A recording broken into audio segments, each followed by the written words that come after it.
My guest today is Reed McGinley-Stempel, the co-founder and CEO of Stytch, a platform designed to streamline authentication, authorization, and fraud prevention in a way that enhances security while minimizing user friction. Stytch serves both consumer and B2B applications, offering a variety of authentication solutions, including features like Google One-Tap and Biometrics for consumer-facing applications, as well as SSO, role-based access control, and SCIM integrations for enterprise SaaS. Reed founded Stytch after witnessing the challenges teams face when building secure and user-friendly authentication solutions, a problem he first encountered while working at Plaid. He is also a proud Duke alumni and was a recipient of the prestigious Fullbright Scholarship. Thank you so much for being on the show with me today, Reed. It's a real honor to have you. Thanks for having me. It's my honor as well. Before we get into it, can you tell us how you came to found Stytch and what problem your organization is trying to solve, beyond what I alluded to in the intro? Yeah, definitely. So as you mentioned, I was working on identity and authentication at Plaid, the fintech API, prior to founding Stytch.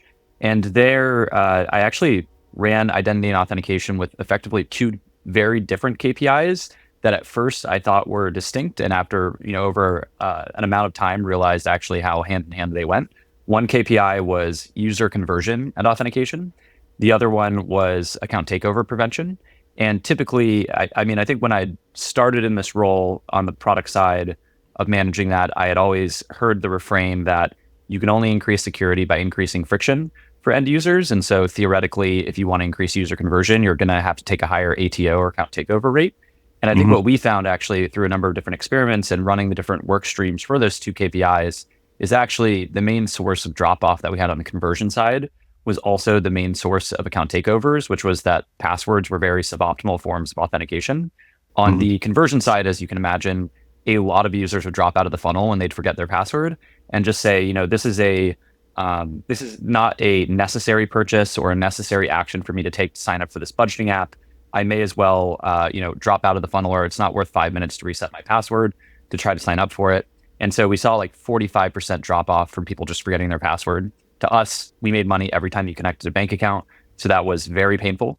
And then on the security side, you can imagine that anytime there are one of these big data breaches that we see where a lot of passwords are compromised, like 23andMe, et cetera, usually Plaid would actually be an attack vector before those news articles were public.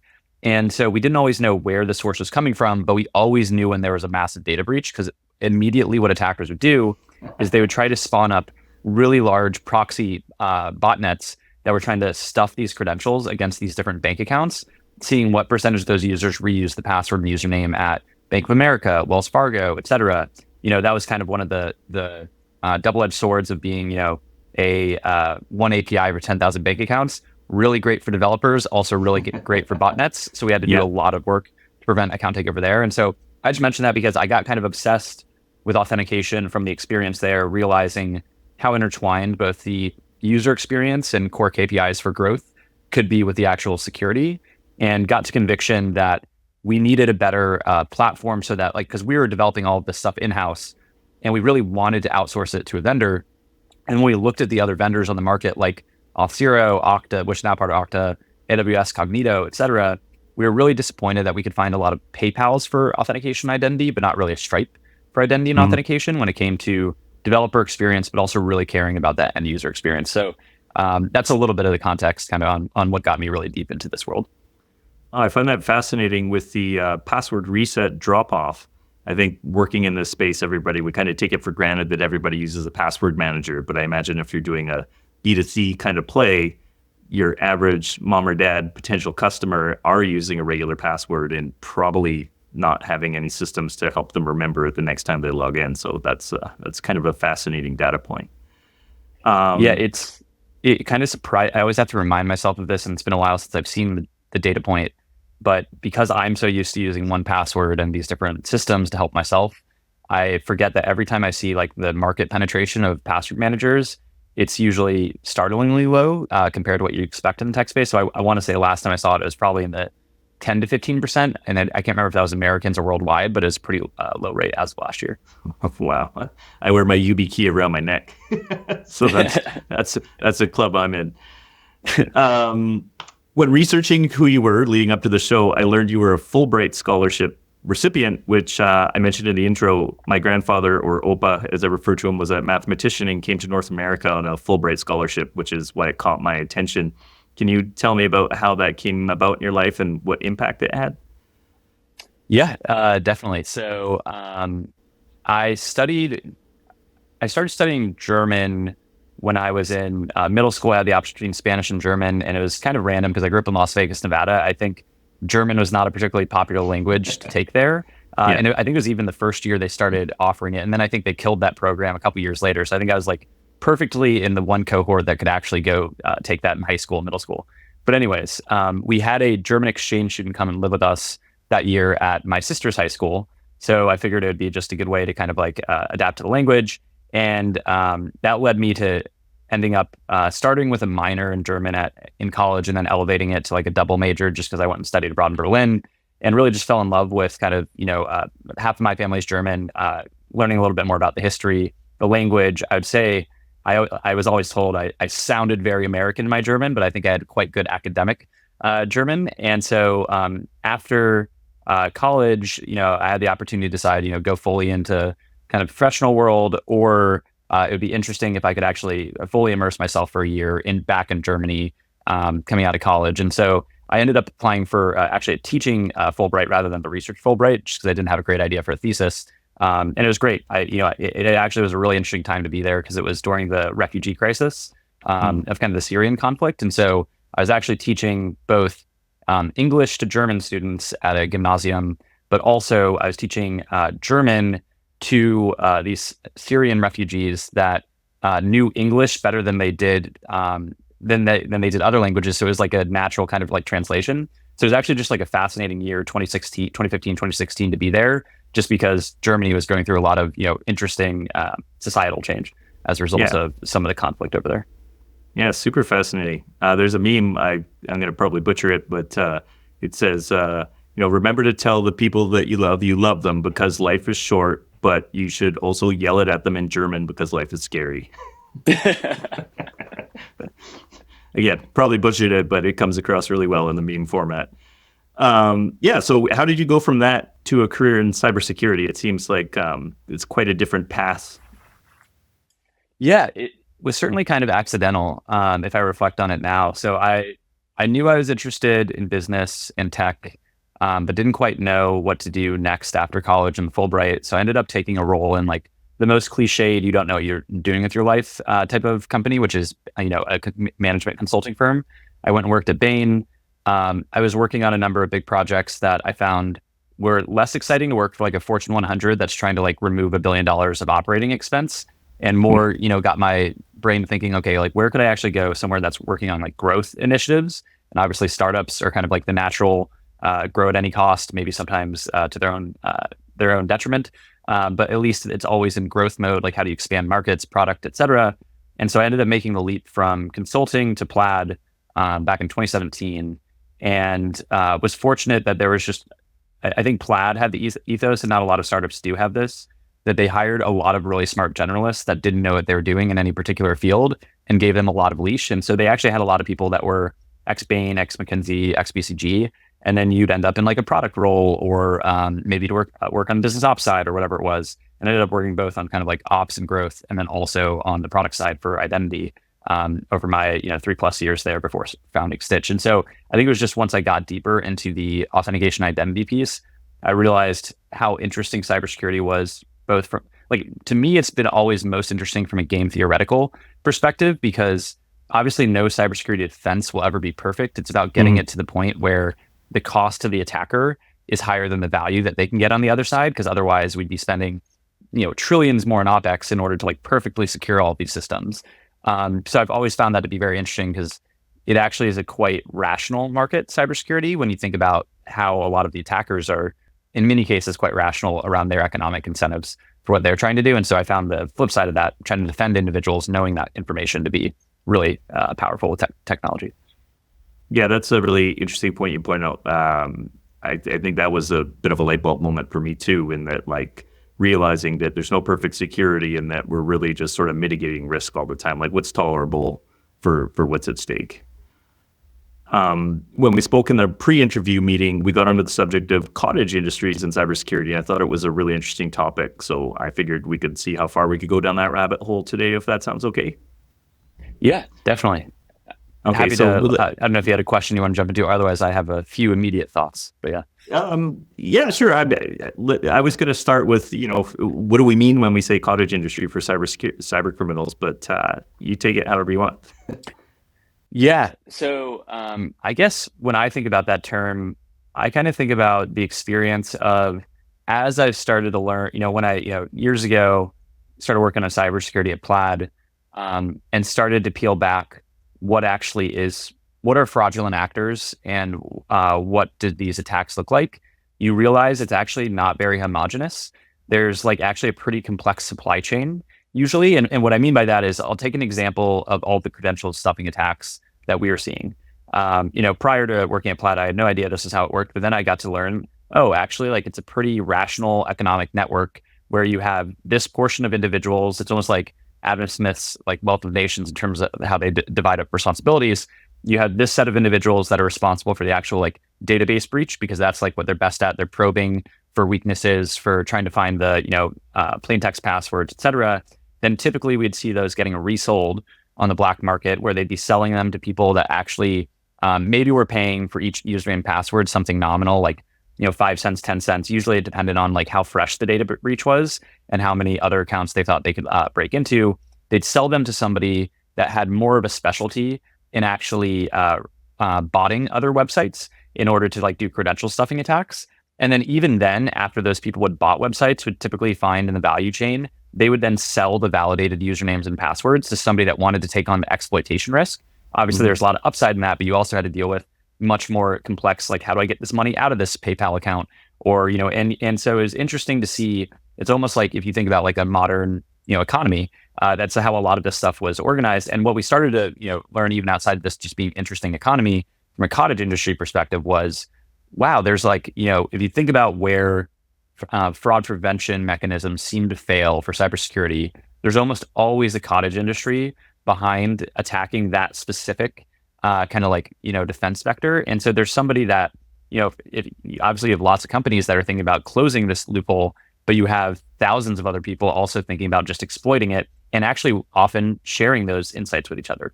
So an example of this would be when we were using things like CAPTCHA early on at Plaid, because we were trying to stop automated attacks. It was very interesting to us that we actually found when bot attacks were happening, CAPTCHA solve rates went up rather than down. And normally you'd say, okay, if CAPTCHA is actually a true Turing test for whether this is a bot or human, it should dramatically fall whenever there's attack happening. Instead, what we found was it went to there would be times it would go to almost 100%. Obviously, there was some real traffic in between there, and we were like, what is happening here? And so this has led us to obviously have to do a lot of research into how is somebody bypassing CAPTCHA. And then you come to find these cottage industries of things like anti-captcha.com or 2captcha.com, which are both effectively mechanical Turk systems delivered via API. So if you wanted to bypass our CAPTCHA, which we were using Google CAPTCHA at the time, but if you wanted to bypass Arcos or Cloudflare Turnstile, any of them, they're all listed on the site for different prices.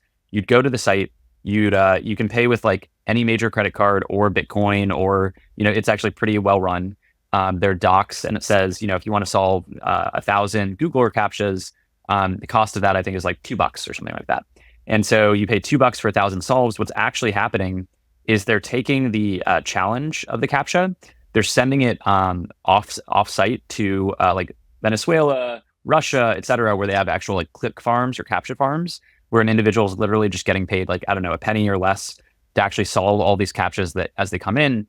And because of the way that CAPTCHA works, you don't have to you don't have to solve the challenge in the same place where you submit it.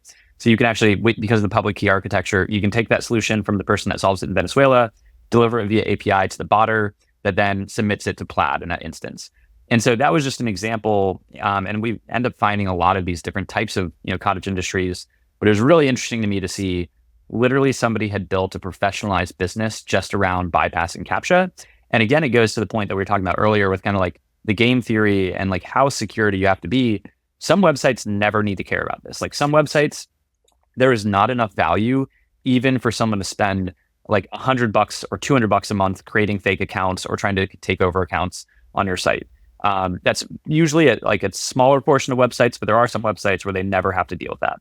But then if you have some type of value where at any point it tips over I as an attacker think I can spend $1,000 on this bot setup and get $2,000, they're going to attack that ROI unless there's another site where they can get $5,000. And that's kind of where, obviously, you probably heard the saying, one that I've heard from one of our customers in the fraud space, you don't need to be faster than the bear, you just need to be faster than the other person. That's where that also comes in, where it's like, you actually have to have a lower ROI to attacking your site than the other, even if there is still positive ROI to attacking your site. So those are some of the things that really kind of intrigued me and got me curious about cybersecurity, was just realizing how deep the tentacles go on the economic incentive side. And the last thing I'll kind of say there is, one of the things that we've gotten better at as a company over the last couple of years is thinking about what does it actually look like to do the foundational research into what's happening behind the scenes for these like communities. Like, what are those people that are using anti-captcha.com talking about with each other? And we're now in all these different discords and forums where they don't know that we are actually a defense provider, a cybersecurity provider. I'm sure there's some of our other cybersecurity peers are in there too, kind of like as a hidden factor. But what we see is how openly they talk about how they're bypassing certain websites. So there'll be like a Discord channel that's just dedicated to, here's how I'm sneaker botting Nike. And somebody will be like, hey, I'm hitting this breakpoint in my script to try to get, this new drop. And somebody will say, oh yeah, that's because they just made this change on Akamai v4. You need to update this, that. And it's really interesting to see how it's almost like you're on a subreddit just dedicated to botting different sites in some of these communities. And so that kind of gets more into like the culture behind the attack industry. And it's pretty fascinating because they're quite organized, they're quite rational, and they're quite intelligent. And they actually collaborate more than you'd think in many cases.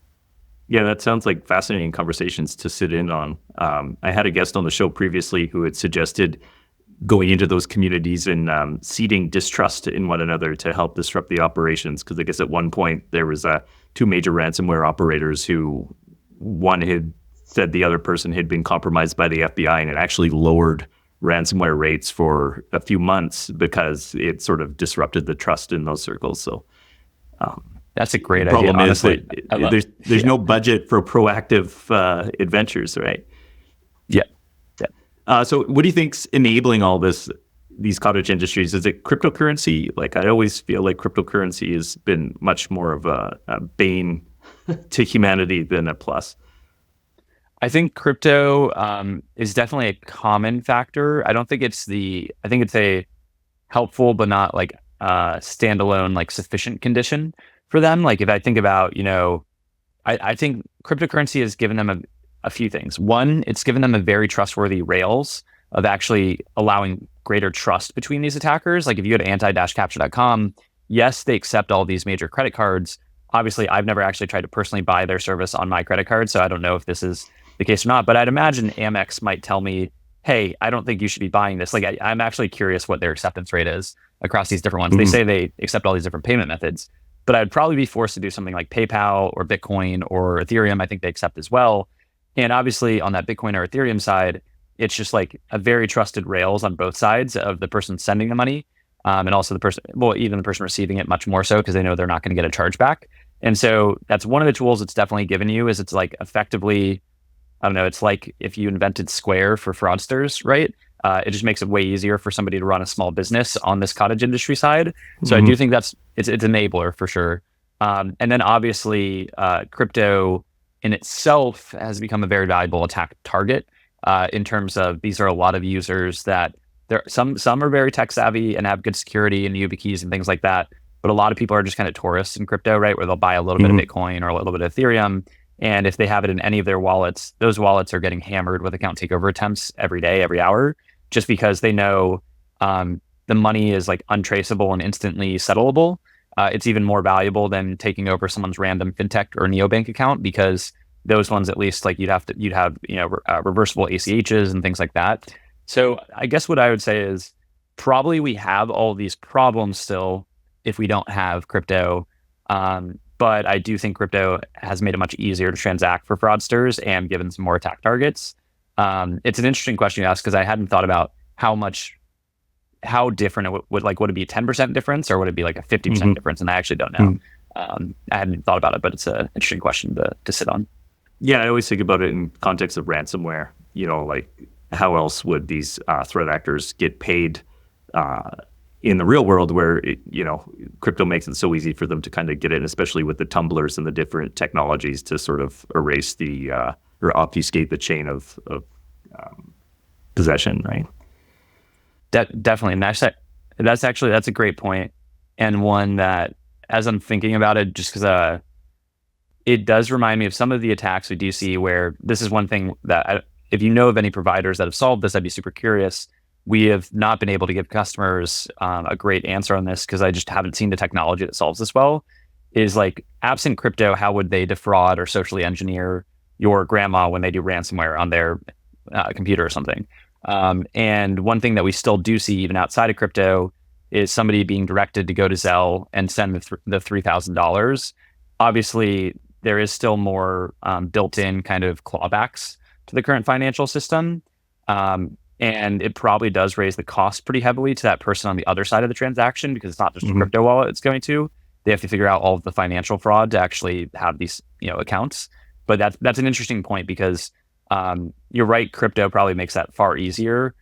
Though I've been wondering this for a while, like, how do you fully stop the social engineering risk where like you can get really good unphishable authentication factors, you can get really good bot prevention.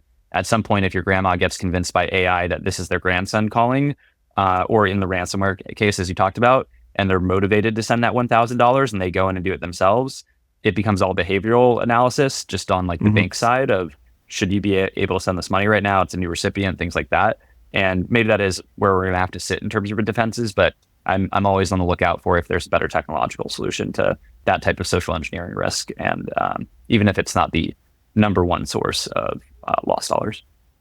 Interesting. That's an interesting observation with the behavioral analysis on the bank side. I could see, it's a person in their 70s sending a large sum of money to somebody who never contracted with before, but then it's sort of, we turn into the nanny state or, do you foresee any shifts in how these industries might evolve as organizations get better at detecting fraud and bot-based attacks? It sounds like most of these things operate as a percentage of a percentage at scale, and that's how they work. Yes, that's correct. And I think maybe a couple changes we anticipate. Some we're starting to see the early signs of are, so we being an auth and an anti-fraud platform, we've seen a lot of our customers on the auth side adopt new phishing resistant authentication factors like passkeys, obviously built on WebAuthn. Obviously YubiKeys have been around for a while, but passkeys really have broken through in a little bit more adoption than we saw with historic WebAuthn because of the multi-device optionality for the passkey, and it's a little bit more friendly to consumers than having to learn how to use a YubiKey or learn why WebAuthn works on one device but not another. So as we've seen that take off, the interesting thing is that it starts to become way harder for you as an attacker to actually execute these credential stuffing attacks against those companies that have passkeys as an enforced mechanism. And so a couple interesting things that we've seen are generally it will increase the security posture of an application that adopts this, and it will reduce fraud costs. And then you will also see if it's a high enough value target where the attack types will change from account credential stuffing. They will end up changing towards a couple things. One, you see a lot more of the social engineering use case I just talked about, where it's like trying to convince somebody, even if they have a passkey set up, like to log in and do something on someone else's behalf. Obviously, AI makes that a lot easier with like, fake voices, fake video, et cetera. The second one, though, that's interesting, that's been around forever as a threat, but now it's actually kind of spurring it to a higher degree, is session hijacking. And so now you can actually, it doesn't matter how secure that primary or two-factor authentication is, if you can find a way to actually find sites that are not properly managing a session towards one device, and if they're allowing them to, effectively hydrate that session on another device, if they can find a way to kind of rip it from the primary device. And so I mentioned that because the big things we have seen is that passkeys, phishing resistant authentication is helping. It's reducing fraud. Like you're at this rate, you see a big cliff go downwards. It doesn't go to zero, obviously, because these other factors come in. And then we've seen for the session hijacking, and for the social engineering, both of these are helpful. A lot more device intelligence being used, where it's like, I want to make sure the session is device tied. Like, you should never have a session swap device fingerprints. And that's one of the ways customers will use our device fingerprinting technology alongside authentication.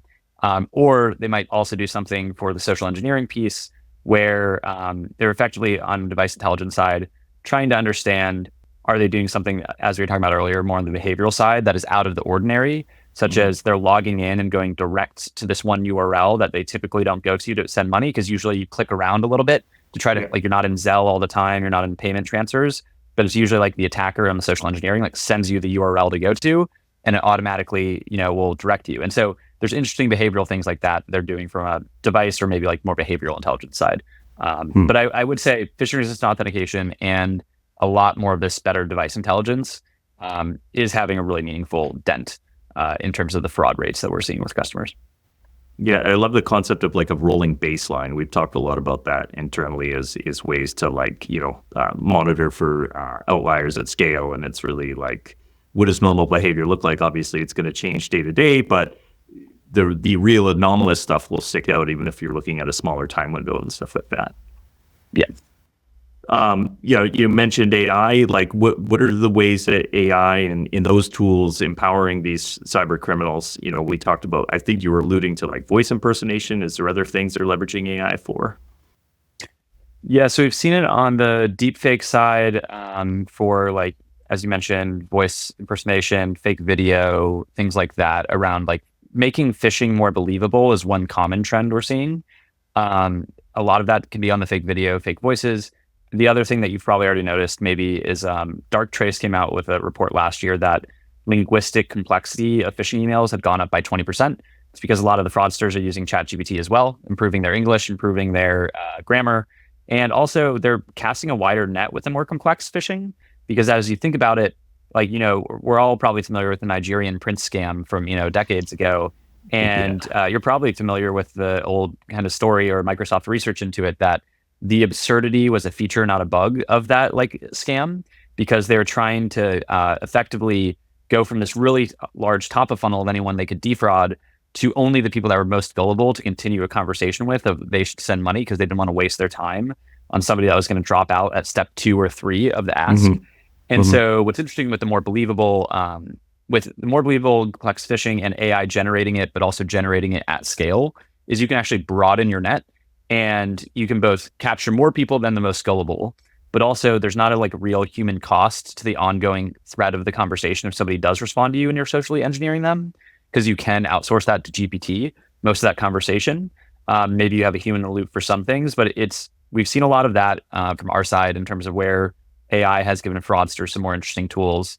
The other thing that we've seen is that fraudsters, the level of browser automation is significantly higher since ChatGPT. And our theory behind that is because ChatGPT is so good at code gen and all these other tools that are built around code gen, is that you're now going from people that could barely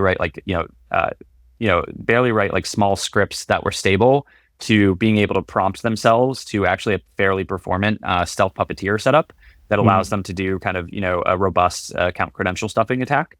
And so those are some of the changes we're seeing. Obviously, it's going to be on both sides. Like, you can use AI on the defensive side as well.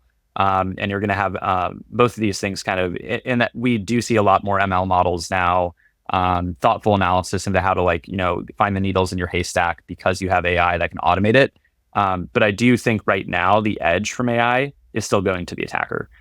It's kind of like when you think about rule changes in football or basketball, and there's always a question of will this help the defenses to start or the offenses? And usually it will end up changing the point spread one way or another, depending on how they're making a rule change early on before things settle down and teams figure out how to play it.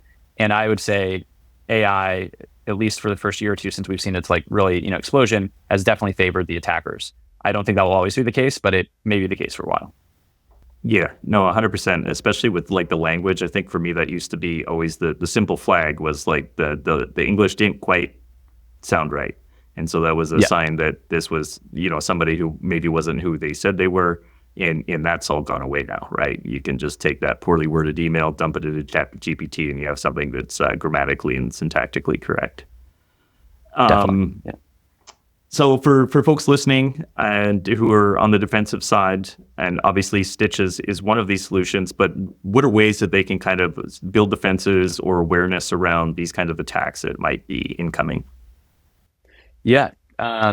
So one of the things we believe a lot in, and obviously this is why we invest a lot in this product, but I also just would say, even if you're not using Stytch or not even using a peer product or doing it in-house, is I do think companies should continue to invest really heavily in device intelligence, because you're getting to this point where obviously you have some protection from the WAFs, from the Cloudflares, the Akamais, et cetera, but it's becoming so much simpler for people to script at these low to moderate velocities in terms of what they're doing against your application, that I would say that the best defense against that really is device intelligence around like device fingerprinting, things like that. Understanding, is this Chromium that's trying to connect to me and trying to submit credentials, or is this really Christopher's device that he logged in on 14 hours ago, or is it faking a user agent? I think all of those things are like, that can usually get rid of like 80% of like the main like velocity attacks that you're gonna have on your website. That obviously doesn't solve the like social engineering piece. Something that does solve or improve a lot of the phishing pieces are things like passkeys, but they're not fully sufficient because you're still seeing the social engineering on the other side. That piece, I would say I don't have a great answer for yet, other than like user education. My hope is at some point we're going to get, same way that 1Password became the password manager, or like Chrome had a built-in password manager. I'm hoping we start getting, the same way we have abnormal security for like email, like workplace email scanning and security. I'm hoping we get those types of agents for end users to try to help them prevent taking a bad step, because there's some agent that they trust installed on, whether it's the browser or the device, that's telling them, this looks very suspicious what somebody's asking you to do. So to our discussion earlier, I actually wonder if where that's going to get more success rather than like the Bank of America is doing it, is users starting to use like, almost the same way that password managers came up when we were managing passwords, if we're going to get the same type of thing around like a cyber defender agent effectively for users. So those are some of the things I'm at least keeping an eye on. Interesting. Yeah, I'm actually baffled that regular passwords are still a thing. Agreed. I feel like we should be SSO or YubiKeys or some extra level of 2FA. Okay, this is the last one I have for you. It's the one I ask of everybody who comes onto the show. It can be as wide or as narrow as you want. Do you have any predictions for the future of cybersecurity? Yes. I have two big ones that I think about a lot. And I would say, obviously subject to be informed by the additional like changes we're seeing in AI and things like that. But one is that I think the idea of our online Turing tests are about broken, about broken. Like, even before AI, anti-CAPTCHA and 2CAPTCHA.com, things like that had already broken CAPTCHA. And the reason being is they found out the Mechanical Turk system that could bypass it. Now you can fully, with GPT-4 vision and just like auto code gen, fully solve any CAPTCHA from just an AI vision perspective as well, and spin it up on a very believable, like you don't even have to go pay the, Mechanical Turk. So you can fully eliminate the human. So that's effectively broken. What's not broken is still kind of like jimmying together these different solutions where like you've got, Cloudflare, and then you've got, Arcos CAPTCHA, and then maybe you're using Stytch device intelligence or something like that. Like those things do work and they help. But I do think in the next few years, it's going to become abundantly clear from a bot activity level that we don't have a modern Turing test. And that's really interesting for me, where like I don't know what the answer is for what the modern Turing test will look like. I think there's a lot of informative things. Like that's why I like device intelligence. I think it's very informative. I don't think it's a pure Turing test. But I think there's going to have to be some really interesting advancements there unless the website, before apps just become completely overrun with bots. And obviously we already know a lot of them already are, right? Like if you're even in the public sphere, like a Twitter or Reddit or something like that, you can already see the bots are really prevalent. I think that's all going to get way, way, way worse before it gets better, and before we figure out what the modern Turing test should be.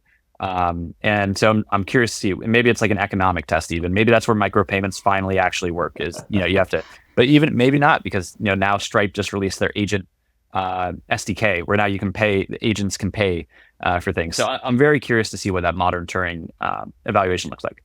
The second thing that I have a strong view on will happen, I think the timeline is the most indeterminate to me on what's going to happen, is I think a lot about agentic authentication authorization, which is like I think years from now, and I don't know if it's 1, 2, 3 years, it's probably whenever the next big model breakthrough comes, we're going to have the common user experience where I'm not just going to log into my an application or website.